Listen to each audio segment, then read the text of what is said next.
Yes, dictation 5 second बाद start होगा। Yes, start. महोदय, देसी रियासतों में प्रजा की दशा अत्यंत दयनीय थी। विराम। कुछ जमींदारों, ऊंची जाति के लोगों, नरेशों के नाते रिश्तेदारों को छोड़कर सामान्य जनता, विशेष रूप से किसान, बड़ा ही कष्टमय जीवन बिता रहे थे। विराम। देसी रियासतों को निरंकुशता और निर्धनता का निचोड़ कहा जा सकता था। विराम।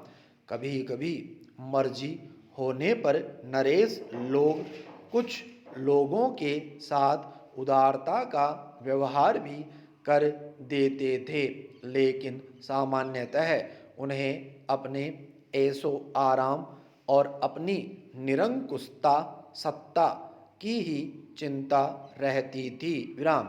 देसी रियासतों की संख्या लगभग 700 थी, जिनमें से हैदराबाद, कश्मीर, मैसूर आदि रियासतें काफ़ी बड़ी थी और कुछ रियासतें तो ब्रिटिश भारत के किसी एक गांव के बराबर छोटी थी। विराम।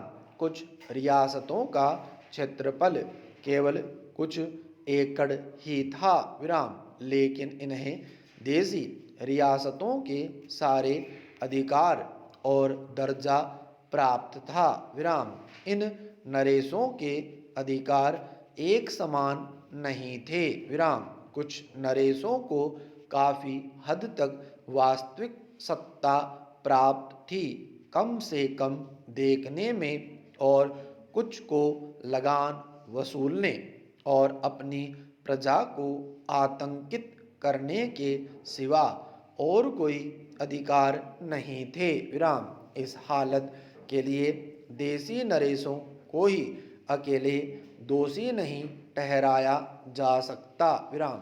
सिद्धांत रूप में यद्यपि उन्हें अपनी रियासत में पूरे अधिकार प्राप्त थे, लेकिन अधिकांश में यह सत्ता केवल जनता पर दमन और अत्याचार की चक्की चला सकने तक ही सीमित थी। विराम। यदि वे प्रजा की दशा सुधारने या उसे किसी प्रकार का प्रतिनिधिक प्रशासन देने की कोशिश करते भी थे, तो दिल्ली की राजधानी में बैठा सम्राट का प्रतिनिधि, वायसराय, या उन रियासतों में बैठा उसका एजेंट उन्हें वैसा करने से रोक देता था। विराम।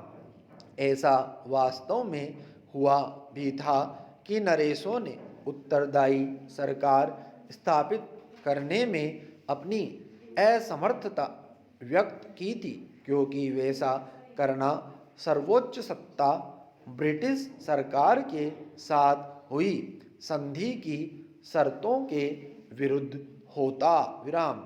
वस्तुतः वायसराय केवल संधि की शर्तों की सीमा में ही रहकर अपने अधिकारों का प्रयोग नहीं करता था। विराम। जब बरार को लेकर कुछ विवाद उत्पन्न हुआ था, तब लॉर्ड रीडिंग ने यह बात निजाम को अच्छी तरह समझा भी दी थी। विराम पैरा। यह कहना बहुत हद तक ठीक होगा कि असली सत्ता विभिन्न रियासतों में नियुक्त भारत के एजेंटों या रेजिडेंटों के हाथ में होती थी, और इन लोगों को भारत सरकार के पॉलिटिकल डिपार्टमेंट की सलाह के अनुसार चलना पड़ता था। विराम।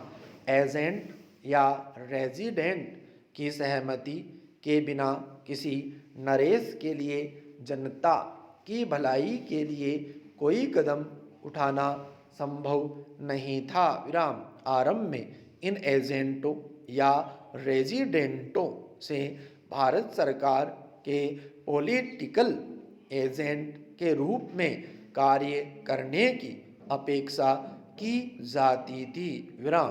किंतु वीपी मेनन के अनुसार धीरे धीरे उनका स्वरूप बदलकर एक श्रेष्ठतर सरकार के कार्यपालक और नियंत्रक अधिकारियों का हो गया विराम।